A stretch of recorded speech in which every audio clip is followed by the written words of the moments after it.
समर्थन गरेर ठोक्नुपर्छ गोली। यो सबै देउवा सेवा एको को एमसीसी को समर्थन गर्ने। विदेशीको गोली खाएर मर्नुभन्दा आफ्नै देशका दाजुभाइ हाम्रै देशका सैनिक प्रहरीको चाहिँ गोली खाएर मराउनु पर्यो। अमेरिकाको विरुद्ध गतिविधि गर्नेहरूलाई राख्ने जेल नेपालमा अमेरिकी सैनिकले स्थापना गर्ने। भर्खरै इन्डो पेसिफिकमा जोडिएका मुलुकहरू नेपाल र श्रीलङ्का। पेज नम्बर 38 अंग्रेजी जान्नेहरूले पढ्नुस्। वायातहरु नेपालमा हामी बसेर पढ्दैन जान्दैनौँ बुझ्दैनौँ। कानुन त तिनलाई भन्दा हामीलाई बढी थाहा छ। जो अमेरिकामा बसेर त्यो चाहिँ टेक्निकल इङ्ग्लिस मात्रै पढिरहेछ। एउटा सैनिक संगठन छ क्वाड भन्ने। क्वाड भित्र नेपाली सेनालाई हाल्न खोज्दैछ। नेपाली सेनाले अनि छातीमा गोली थाप्ने कि आमालाई धेरै पैसा दिन्छ भनेर अनि विदेशीले आएर आमासँग यौन सम्पर्क गराएर पैसा यति लिने। देखि हाम्रो आमा दिदी बहिनी चेलीबेटीहरूलाई बलात्कार गर्दा पनि मुद्दा नलाग्ने किनकि मेरो गोजीमा पैसा आउँछ। छोरी बेचेर पैसा लिएर मोज गर यस्तो त भन्न पनि सकिँदैन। तर यिनीहरू त्यही गर्छु भन्दैछ। In consent of Indian government all of the report has to be submitted to MCC or US government। यो हो कि हाम्रो देशको तर्फबाट मन्त्रीले साइन गर्ने। तिनका देशको एउटा चाहिँ हाम्रो आयल निगमको जस्तो यस्ता निगम त अमेरिकामा कति छन् कति उसले बनाएका। कुन सचिवलाई कुन मन्त्रालयमा राख्ने कुन राष्ट्रिय दैनिकको पत्रकारको सम्पादक कसलाई बनाउने पनि विदेशीको हातमा भएको देशमा अब एमसीएमा चाहिँ सरकारले नियुक्त गर्छ त्यसो कर्मचारी भन्ने बताउन सकिन्छ। जहाँसुकै साइन गर्दै हाल्ने खान पाएन भने राष्ट्रघात भयो कि भनेर सोच्ने। आदरणीय दर्शक महानुभाव नमस्कार। तपाईँ यति बेला हेर्दै हुनुहुन्छ न्युज फटाफट नेपाल र साथमा म रोशन घाटी उपस्थित भएको छु। आज हामीसँग कुराकानी गर्नको लागि स्वतन्त्र राष्ट्रिय अभियानका संयोजक एवं अधिवक्ता स्वागत नेपाल हुनुहुन्छ। नमस्कार यहाँलाई स्वागत छ। नमस्कार रोशनजी।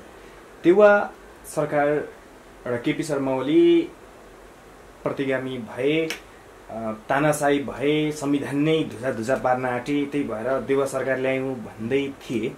तर यो त एमसीसी पास गर्नको लागि आए भन्छन् नि। एकदमै प्रश्न आफैमा उत्तरित प्रश्न छ। आन्सर्ड क्वेसन भन्छ यस्तोलाई होइन। तथ्य जे छ त्यही नै आउने हो प्रश्न पनि। यिनीहरूको प्रतिस्पर्धा एमसीसी कसले पास गर्ने भन्नेमा थियो। अर्थात् इन्डो अमेरिकन प्याकलाई बढी खुसी कसले बनाउने भन्ने मात्रै प्रतिस्पर्धा थियो। कसले छिटो इन्डियनहरूलाई चक्लेट बाँडे जस्तो नागरिकता बाँड्ने भन्ने मात्रै प्रतिस्पर्धा थियो।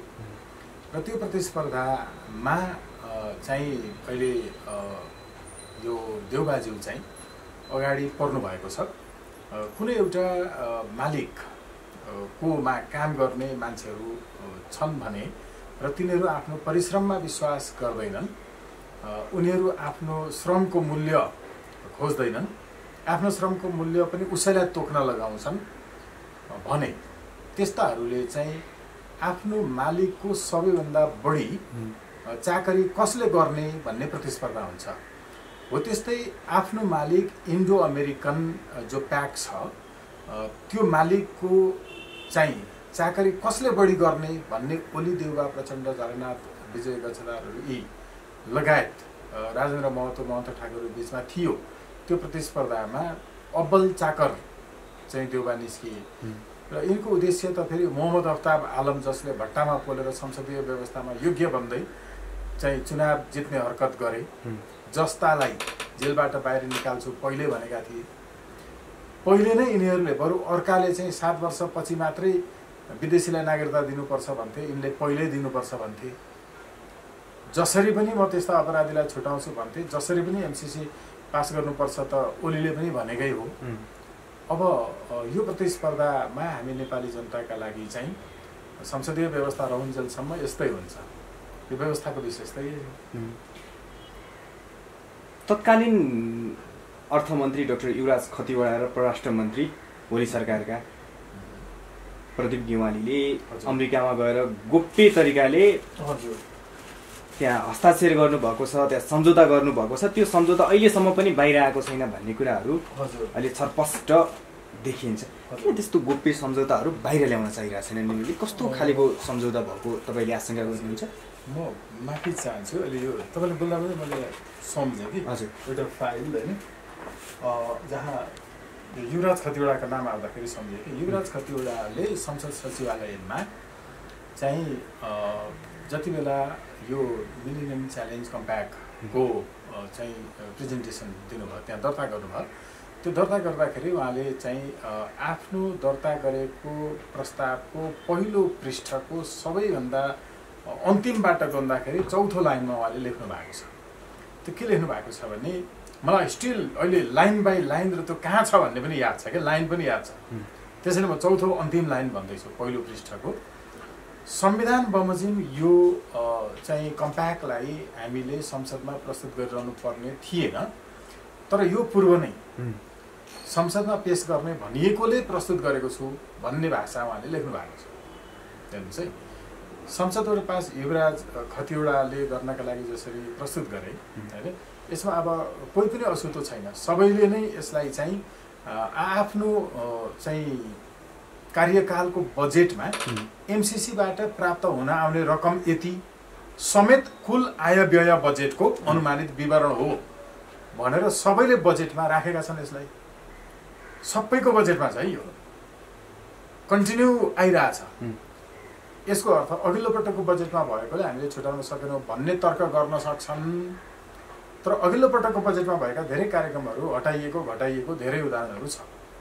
हटाउनै नसक्ने घटाउनै नसक्ने चाहिँ मनमोहनले ल्याएको वृद्ध भत्ता जस्तो हुन्छ होइन र भरतमोहनले ल्याएको सबै जिल्लाको चाहिँ स्थानीय तहमा उठेको बट्टी कर चुङ्गी कर पनि अर्थ मन्त्रालयमा आउँथ्यो अनि उहाँको पालादेखि 75% जिल्लामै छोड्ने व्यवस्था भयो स्थानीय स्वायत्त शासन ऐन आएपछि। यस्तो हुन्छ, तर यहाँ चाहिँ निरन्तर रूपमा यसलाई सबैले चाहिँ स्वीकार गर्दै आए। ओलीले पनि हतारै गर्नु भएको हुँदै हो यसलाई पास गर्नको लागि। त्यो भएको हुनाले हामीले यसमा जम्मा बुझ्नुपर्ने विरोध किन, यो चाहिँ खतरा के छ, यसको विरोध गर्नेहरू विकासवादी होइनन्, यिनीहरू विकास विरोधी हुन् भनेर पनि अमेरिकाबाट सञ्चालित अमेरिकामै बसेर केही युट्युब च्यानलहरू सञ्चालन गरेर अमेरिकाको हन्डी खाने केही पिएचडी धारीहरूले बोलिरहेका छन्। यो नाम भन्नै पर्दैन, उनीहरूले चाहिँ केही चाहिँ होहल्ला र चर्चा पनि गरेछन् कि अघिल्लो पटक एमसिसीको विरोध गर्दा हातमा हतगडी लगाएर चाहिँ हिरासतमा राखिएको सर्वोच्चको आदेशबाट छुटेको त हामी नै मात्रै हो। कसले कति गर्नुभयो, केही अभियन्ताहरूले पहिला एमसिसीको विरोध गर्नेहरू चाहिँ विकास विरोधी हुन् भन्नेहरू अहिले विरोध पनि गरिनु भएको छ। यो राम्रो कुरा हो, सुध्रिनु भयो। तर मैले जोड्न खोजेको कहाँनिर हो भने केही मान्छेहरू विरोध गरे जस्तो देखेर अनि उनीहरूलाई चुप लगाइएको छ र चुप लाग्नेवाला छन्, फलाना फलानालाई हामीले चाहिँ मुखबुझो लगाइसक्यौँ भन्ने अभिव्यक्ति अमेरिकामा बस्नेहरू दिइरहेछन् युट्युब च्यानल मार्फत।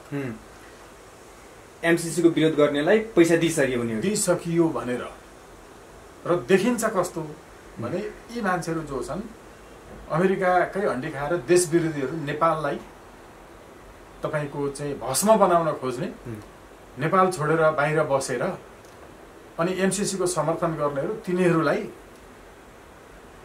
वृद्ध अवस्थामा नेपाल चाहिँ वृद्धाश्रम मात्रै बनाउन आउनेहरूलाई, नेपालमा लास जलाउन मात्रै मर्ने बेलामा आउनेहरूलाई, नेपालका दाउरा सक्न आउनेहरूलाई तिनको लास आएछ भने पनि विमानस्थलबाट उतै फर्काउनु पर्छ, आउन दिनु हुँदैन। यस्ता केही पिएचडी धारीहरू बाहिर बसेर एमसिसी को समर्थनमा मात्रै होइन देशको विरोधमा बोलिरहेका छन्। उनीहरूलाई प्रश्नसँग म भन्न चाहन्छु कि यो एमसिसी भनेको आर्थिक कार्यक्रम होइन, यो सैन्य र रणनीतिक कार्यक्रम हो। यसको विकाससँग कुनै सम्बन्ध छैन। यसको एउटै सम्बन्ध छ, नेपालमा अस्थिरता सिर्जना गर्ने र नेपालबाट चीनलाई फुटाउने, फ्री टिबेट मुभमेन्टलाई सहयोग गर्ने। एमसिसी को कुनै पनि स्टाफले नेपालमा जे सुकै गरे पनि उसलाई कुनै पनि मुद्दा नलाग्ने भन्ने कुरो 6.8 ले लेखेको छ। तिनीहरूले जसले अपव्याख्या गर्दैछन् उनीहरूले कानुनको भाषा बुझ्दैनन्, तिनीहरू कानुन जाने बुझे पढेका मान्छे होइनन्। तिनीहरू अलिअलि अङ्ग्रेजी जान्दछन् र कम्तीमा उनीहरूको एजेन्ट बन्नसम्म भाषा बुझाउन सक्छन्, हाम्रो जस्तो कानुनको भाषा इङ्ग्लिसमा बुझ्दैनन्। उनीहरूले के भने 6.8 लाई भने यो चाहिँ all staffs of MCC or former staffs of MCC or any staffs of US government will be immune from all of the jurisdiction of the court of Nepal and tribunals। यो भनेको कोर्टबाट र न्यायाधिकरणबाट उनीहरू मुक्त हुनेछन्। जे काम गरे अकर्मण्यता भन्ने भाषा छ त्यहाँ। त्यो अकर्मण्यता भन्ने भाषा चाहिँ कानुन बमोजिम गर्न नहुने कामहरू हुन् र त्यसमा अन्तिममा एउटा जोडिन्छ के भने अराइजिङ आउट अफ दिस कम्प्याक्ट भन्छ। यो कम्प्याक्ट कार्यान्वयन गर्ने सन्दर्भमा भनिएको हो भन्ने उहाँहरूको बुझाइ छ। कुनै पनि गतिविधि र कुनै पनि काम कम्प्याक्ट कार्यान्वयन गर्ने सम्बन्धमा भएको हो कि होइन भन्ने प्रश्न उठ्यो भने त्यसलाई अदालतले निरूपण गर्नुपर्छ, तर अदालतमा जान पाइँदैन भनेको छ। भनेपछि तिमी जेसुकै काम गर न, कुनै पनि एक्टिभिटी उसले गोली हानेर तपाईँ र मलाई मारो भने पनि, नेपालमा बलात्कार गरौँ भने पनि, बलात्कार गर्दाखेरि पनि उनीहरूलाई कारवाही नहुने कुरामा सहमति जनाइरहेका छन् यी विदेशी एजेन्टहरूले। उतै बस्नेहरू यतै रहनेहरू, देउबाहरू ओलीहरू। यो सोझो योभन्दा पहिला एमसिसीले गर्ने खालको कामहरू नेपालमा उसका अरू विभिन्न चाहिँ इकाइहरू थिए, विभिन्न ब्याङ्कहरूको माध्यमबाट यिनीहरूले गर्थे होइन। यो चाहिँ तपाईँको अमेरिकन चाहिँ एउटा सैन्य रणनीति मात्रै हो। यो हामीले कतिचोटि भन्ने, अनपढहरूलाई कतिचोटि बुझाउने। एकचोटि म तपाईँलाई देखाउन चाहन्छु है, यहाँ भेटिन्छ पनि होइन साथै कि यो जुन इन्डो पेसिफिक चाहिँ स्ट्राटेजी छ, इन्डो पेसिफिक स्ट्राटेजी 2019 को पेज नम्बर 39 यो उसमा प्रिन्ट भर्जनमा 39 मा आएको छ होइन। तर यहाँ हामीले हेर्दाखेरि चाहिँ 38 पेजमा छ। यसमा यो मैले गरेको होइन नि, यो अमेरिकन एजेन्ट एमसिसी का समर्थकहरूले बुझुन्, यो कुरा भाषा पढुन्। यो उसको आधिकारिक रिपोर्ट हो, इन्डो पेसिफिक स्ट्राटेजी रिपोर्ट होइन, 2019 को जुन 1 मा छ। यसमा तपाईँको देखि यी चाहिँ अब भाइहरूले साइन गरेका छन् त्यहाँको। यो एउटा प्याट्रिक एम भन्नेले साइन गरेको छ। यो तपाईँको चाहिँ एक्टिङ सेक्रेटरी हो डिफेन्स मिनिस्ट्रीको उनीहरूको।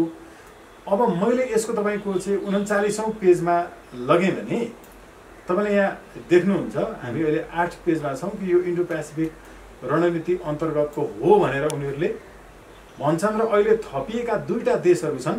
त्यो थपिएका 2टा देशहरू चाहिँ कुन कुन हुन् भन्ने उसले सबैभन्दा अन्तिममा श्रीलङ्का र नेपाललाई चाहिँ देखाउँछ। म आएँ यो तपाईँको 38औं पेजमा इन्डो पेसिफिक स्ट्राटेजी रिपोर्टमा उसले मलेसियामा के गर्यो गर्दै गर्दै the state partnership program in the Indo Pacific partnership प्रोग्राममा उनीहरूले कसलाई राखेका छन्। The state partnership program begin in 1993 with partnership between the national guard designated US states and newly इत्यादि के भन्दै आउँछ। म यसमा पुरेको होइन, 1300 पनि भइरहेछ पढ्नलाई।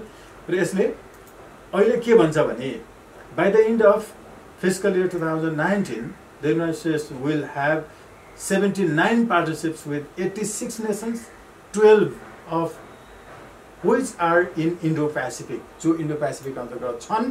कुन हुनुहुन्छ त बङ्गलादेश, कम्बोडिया इत्यादि, मलेसिया, फिलिपिन्स गर्दै भियतनाम रिसेन्टली एडिड भर्खरै Indo-Pacificमा जोडिएका मुलुकहरू नेपाल र श्रीलङ्का। पेज नम्बर 38 अङ्ग्रेजी जान्नेहरूले पढ्नुस्। वायातहरु नेपालमा हामी बसेर पढ्दैन, जान्दैनौँ, बुझ्दैनौँ। कानुन त तिनलाई भन्दा हामीलाई बढी थाहा छ, जो अमेरिकामा बसेर त्यो चाहिँ टेक्निकल इङ्ग्लिस मात्रै पढिरहेछन्। कानुनको व्याख्या संसारभरि गर्ने सिद्धान्तहरू छ। त्यो जुन प्याक्ट छ नि, त्यो प्याक्टमा लेखिएको कुरा जुन हो, कम्प्याक्टमा लेखिएको कुराको व्याख्या कसरी हुन्छ तिनलाई थाहा छैन के। त्यो व्याख्या कसरी हुन्छ, त्यसको शब्दार्थ, भावार्थ, लक्ष्यार्थ, गुणार्थ, त्यसको एउटा अर्कोसँग रिलेसन, प्याराग्राफको त्यसरी पो हुन्छ।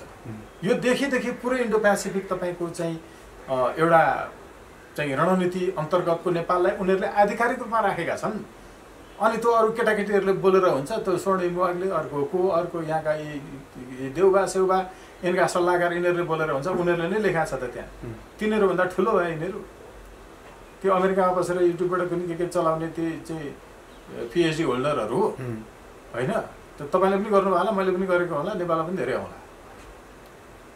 त्यहाँ बसेर अब अलिअलि चाहिँ तपाईँको दाना पानी खाएको छ, चिच्याएको छ।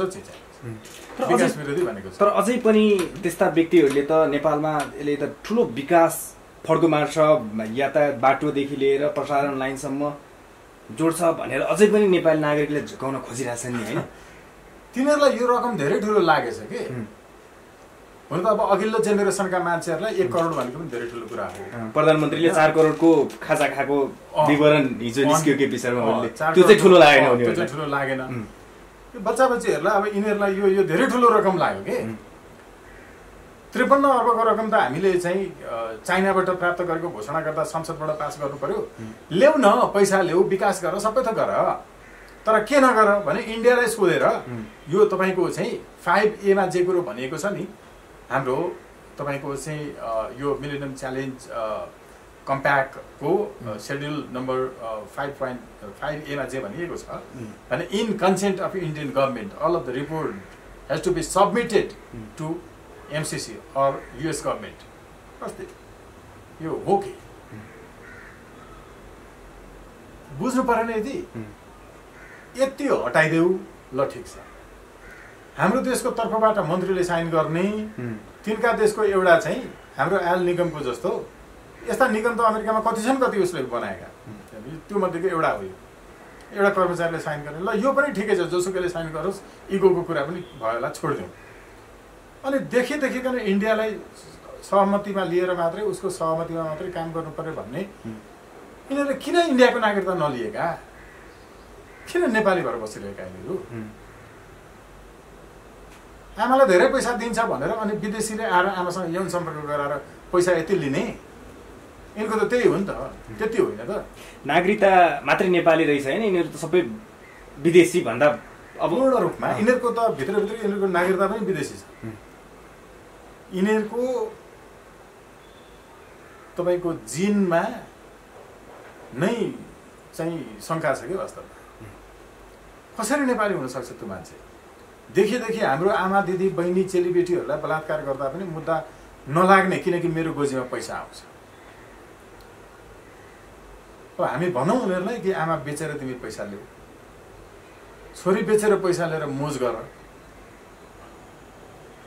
यस्तो त भन्न पनि सकिँदैन नि। तर यिनीहरू त्यही गर्छु भन्दैछन्।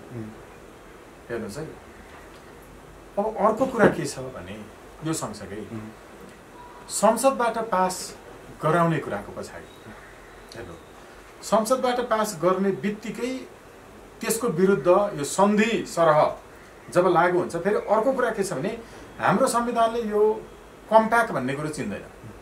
हाम्रो संविधानको इङ्ग्लिस अफिसियल ट्रान्सलेसनमा पनि कम्प्याक्ट भन्ने शब्द छैन। Any agreement, treaties, कभेनेन्ट, convention, protocols भन्ने मात्रै शब्द छ क्या संविधानमा। इङ्ग्लिसमा हेर्ने हो भने नेपालीमा सन्धि, अभिसन्धि, महासन्धि, प्रोटोकल, सम्झौता भन्ने मात्रै छ। संसदबाट पास गराउने त यी कुराहरू हुन्। कम्प्याक्ट भन्नेलाई चिन्दैन। यो मिलेनियम च्यालेन्ज कम्प्याक्ट भन्छ त्यो कागजलाई चाहिँ, त्यो करारलाई, दस्तावेजलाई। त्यो what denotes for compact? If you assimilate something in other device, त्यो एसिमुलेट पनि खास त भनिहाल्न मिल्दैन। तर तपाईँको जस्तो अहिले कम्प्याक्ट कारहरू आएको छ। कम्प्याक्ट कार चाहिँ हेलिकप्टरको रूपमा उडाउन पनि मिल्छ, कारको रूपमा चलाउन पनि मिल्छ होइन। त्यो चाहिँ तपाईँको फरक फरक फ्युलबाट पनि चल्छ। अहिले तपाईँको कम्प्याक्ट क्यामेराहरू आएको छ। कम्प्याक्ट क्यामेरा अहिलेसम्म हामी कहाँ त त्यो कम्प्याक्ट क्यामेरा नभएको हुनाले क्यामेरामै हामी सामान्यतया मोबाइलको क्यामेरामा हो नि, त्यहाँ फोटो खिच्छौँ, टिभी हेर्छौँ, पत्रिका पढ्छौँ, रेडियो सुन्छौँ। तर यो अहिले जुन तपाईँले क्यामेराले खिचिरहनु भएको छ, यो क्यामेरामा टेलिभिजनै त हेर्न मिल्दैन। टेलिभिजनमा हेर्ने कुरा मात्रै तपाईँ खिच्नुहुन्छ। तर जब क्यामेरामा तपाईँ टेलिभिजन पनि सेट गर्नुहुन्छ, त्यही रेडियो पनि गर्नुहुन्छ, त्यही एडिटिङ पनि गर्नुहुन्छ र त्यही प्ले गर्नुहुन्छ, त्यसले खिच्नु पनि हुन्छ भने यो कम्प्याक्ट हुन्छ। कम्प्याक्ट चाहिँ एउटा भित्र अर्को छुट्याउनै नगर्ने गरिकन, नसक्ने गरिकन मिल्ने कुरालाई कम्प्याक्ट भन्छ इङ्ग्लिसमा। यिनीहरूले सोझो कम्प्याक्ट भनेको एग्रिमेन्ट हो मात्रै बुझेका छन्। अब डिफरेन्स के हो? कम्प्याक्ट नेचरको एग्रिमेन्ट, ट्रिटी र केवल कन्ट्र्याक्ट नेचरको ट्रिटी, एग्रिमेन्ट मात्रै चाहिँ फरक के हो त्यो बुझ्नु पर्यो नि। यिनीहरूले नेपाललाई चाहिँ, नेपालको सैन्य संरचनालाई इन्डो पेसिफिक अन्तर्गत हाल्न खोजिरहेका छन्। बिमस्टेक भित्र तपाईँको चाहिँ होइन अर्को षड्यन्त्र छ। नेपालको सार्कलाई अन्त्य गरेर सार्कलाई चाहिँ उनीहरूले आफ्नो ढङ्गले चाहिँ सञ्चालन गर्न खोजिरहेका छन्। नेपालको आर्मीलाई डिजल्भ गर्न खोजिरहेका छन्। अर्को सँगसँगै के हो भने जापानको, अमेरिकाको, इन्डियाको समेत सदस्यता रहेको एउटा सैनिक सङ्गठन छ क्वाड भन्ने। त्यो क्वाडभित्र नेपाली सेनालाई हाल्न खोज्दैछ। हेर्नुहोस्, नेपाली सेनाले अनि छातीमा गोली थाप्ने कि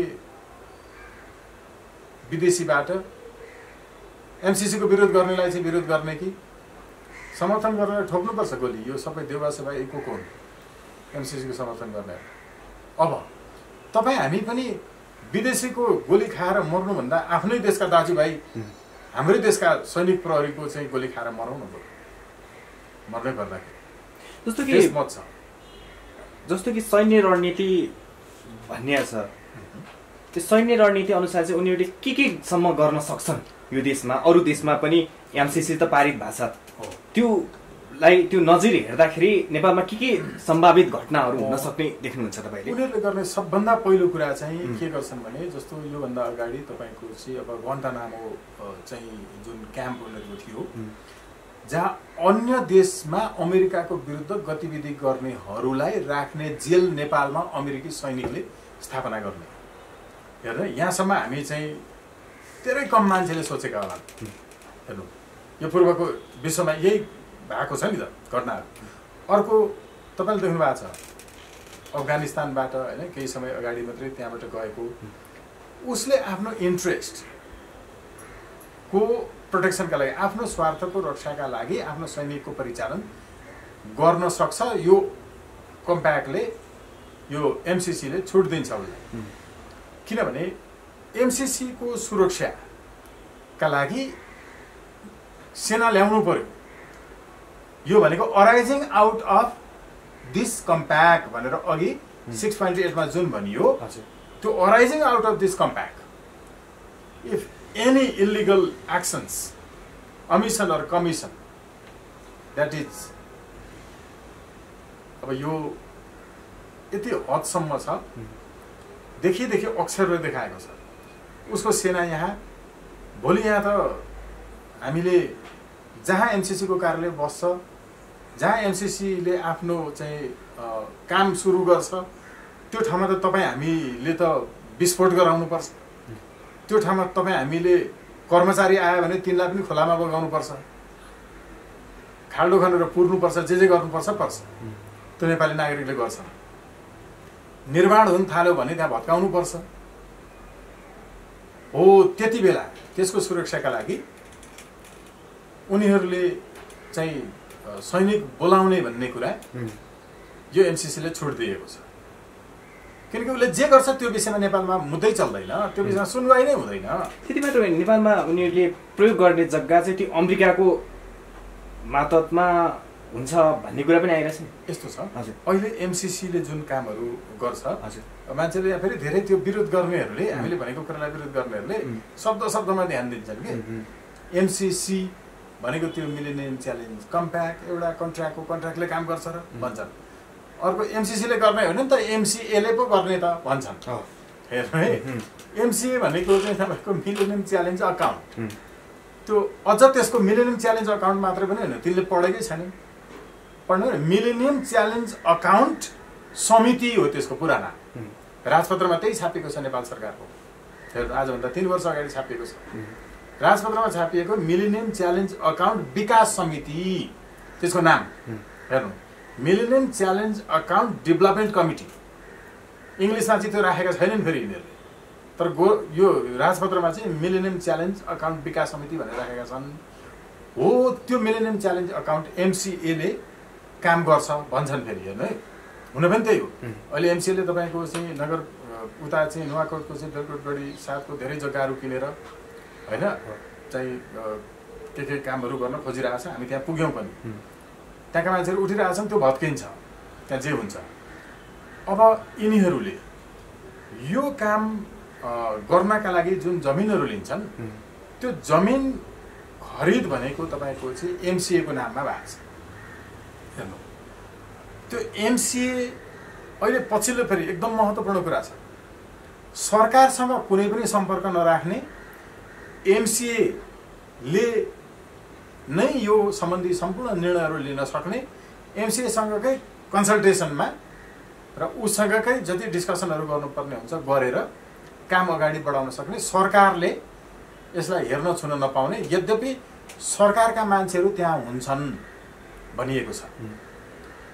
अब तपाईँ राम्रोसँग बुझ्नुहोस्, नेपाल यस्तो देश हो जहाँ संवैधानिक अङ्गको प्रमुख, निर्वाचन आयोगको प्रमुख आयुक्त भइसकेको मान्छे आइएनजिओमा जागिर खान जानुभयो, डाक्टर भोजराज पोखरेल। बहालवाला मन्त्री रविन्द्र श्रेष्ठ मन्त्री हुँदाकै बखतमा अमेरिका जाने प्रक्रिया सुरु गर्नुभएको रहेछ, मन्त्री छोडेर जानुभयो। नेपालको निजामती कर्मचारीको सबभन्दा अभिभावकत्व ग्रहण गर्ने मुख्य सचिव सोमलाल सुवेदीज्यू, संहिताको विज्ञ, पिएचडी नै त्यसमा, धेरै उहाँसँग बसेर कुरा पनि गरेको छ मैले, जिल्ला जिल्लामा गएर।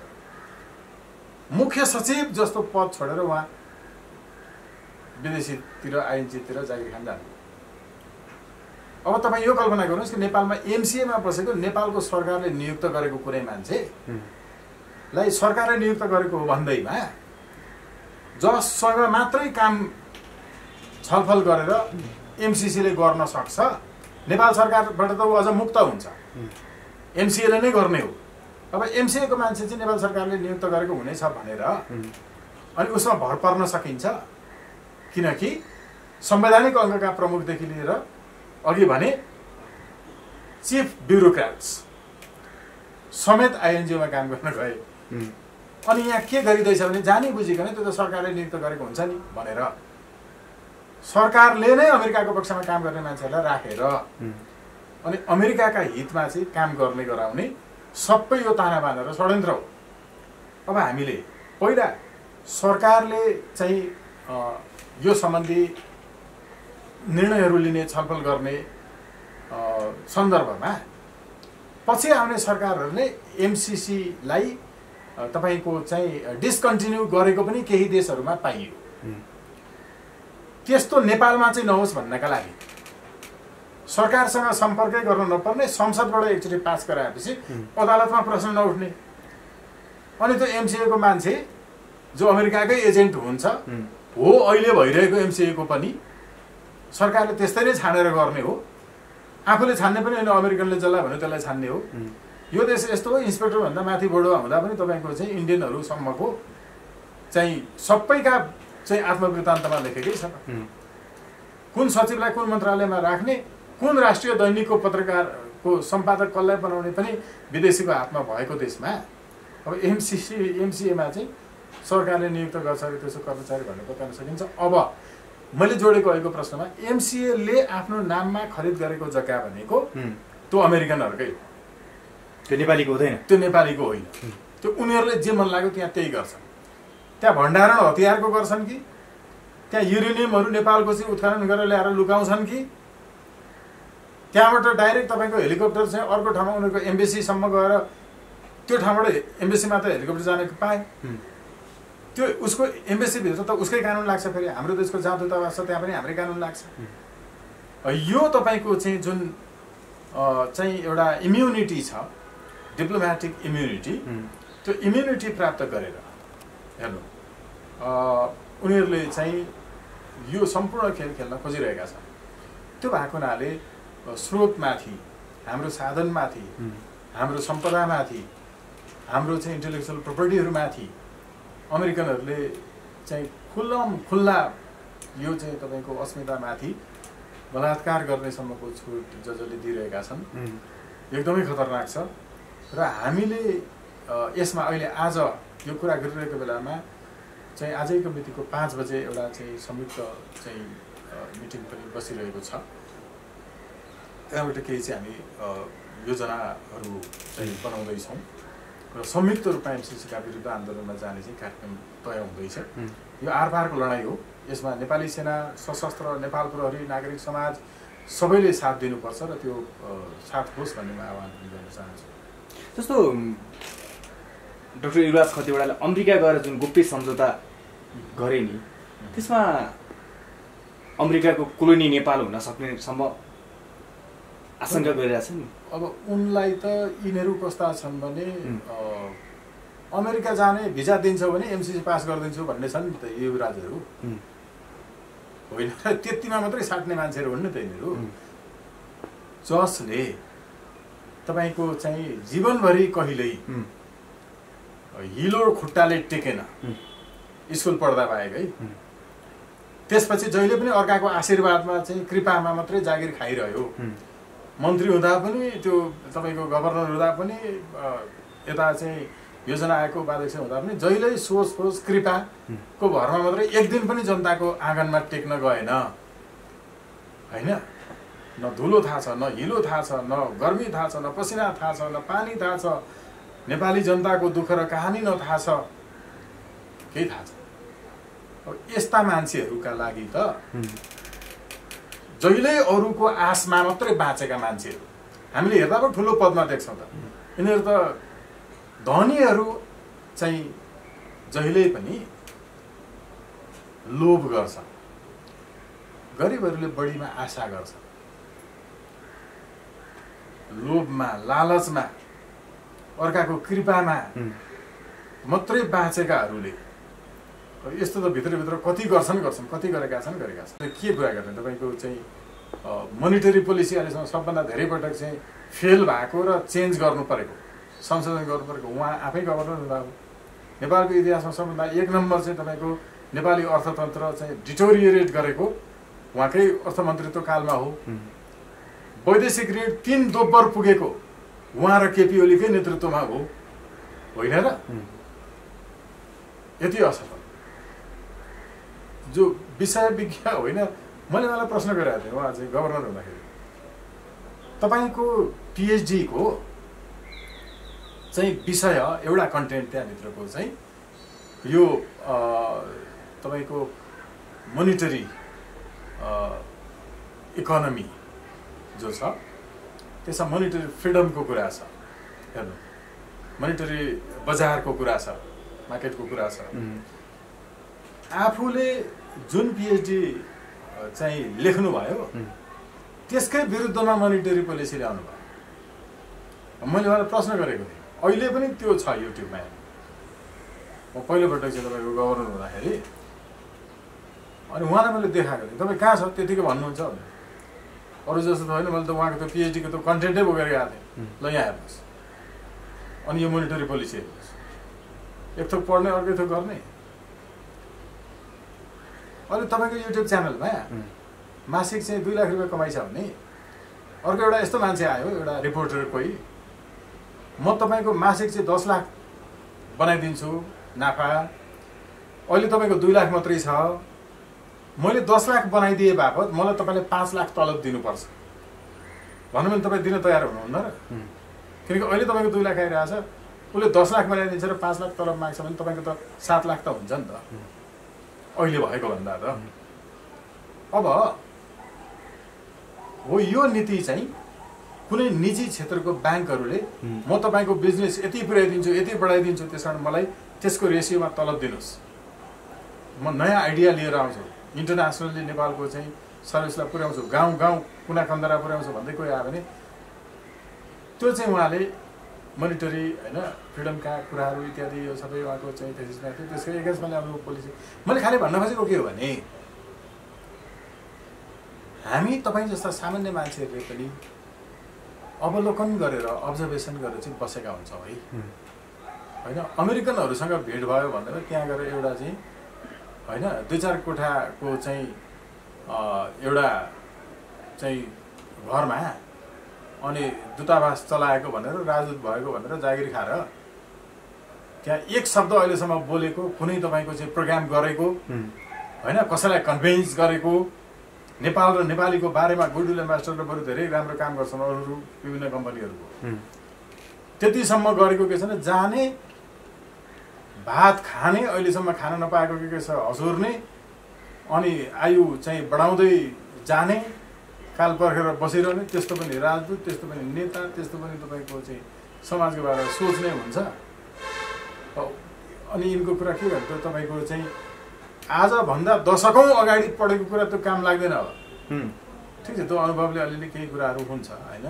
उहाँले जे जति गर्नुभयो त्यसमा चाहिँ अब धन्यवादै छ, किनभने मेरो बुवाले चाहिँ मलाई चाहिँ यहाँ काठमाडौँमा स्विमिङ पुल भएको घर बनाइदिनु भएन भनेर मैले चाहिँ बुवालाई गाली गर्न हुँदैन।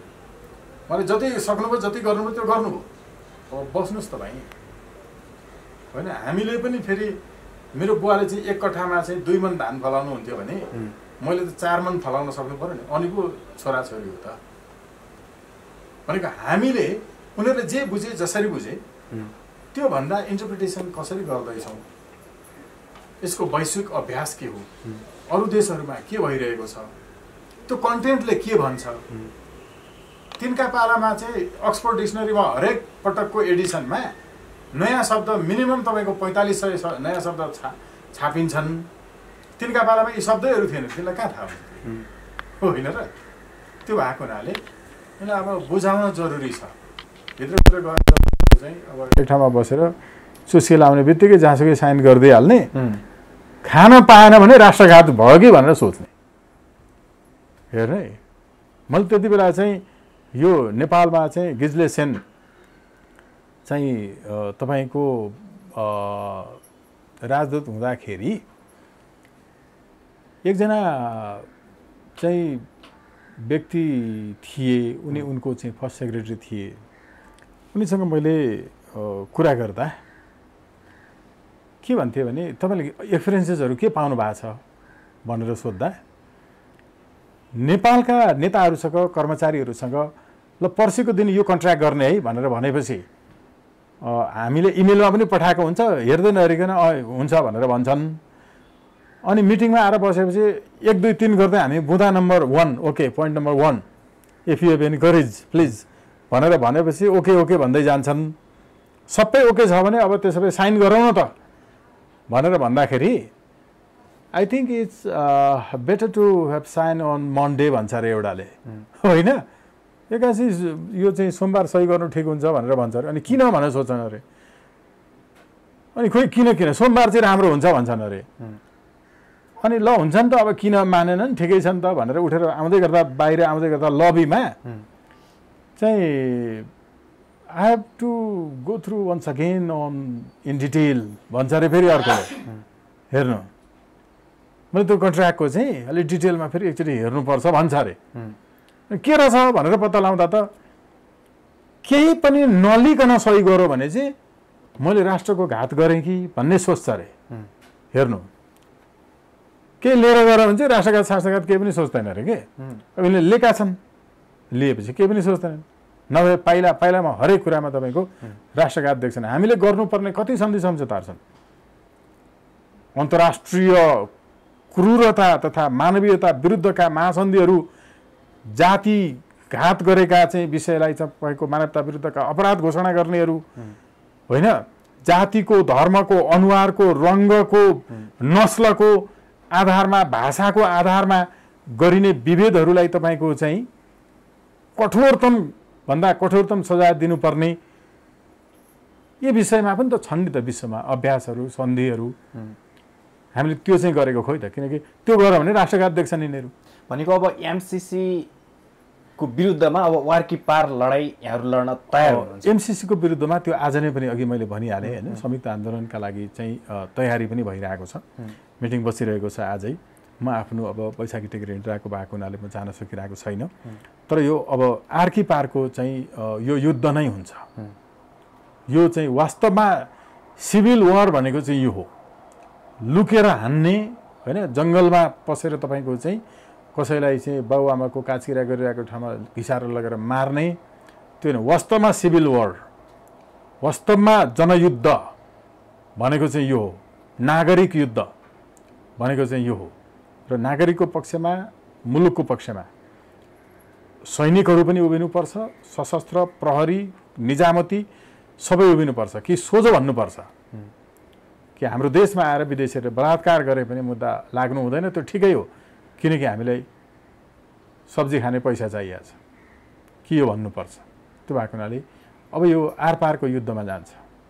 हस्, यहाँको महत्त्वपूर्ण समय विचारको लागि धन्यवाद। आभार व्यक्त गर्छु, धन्यवाद।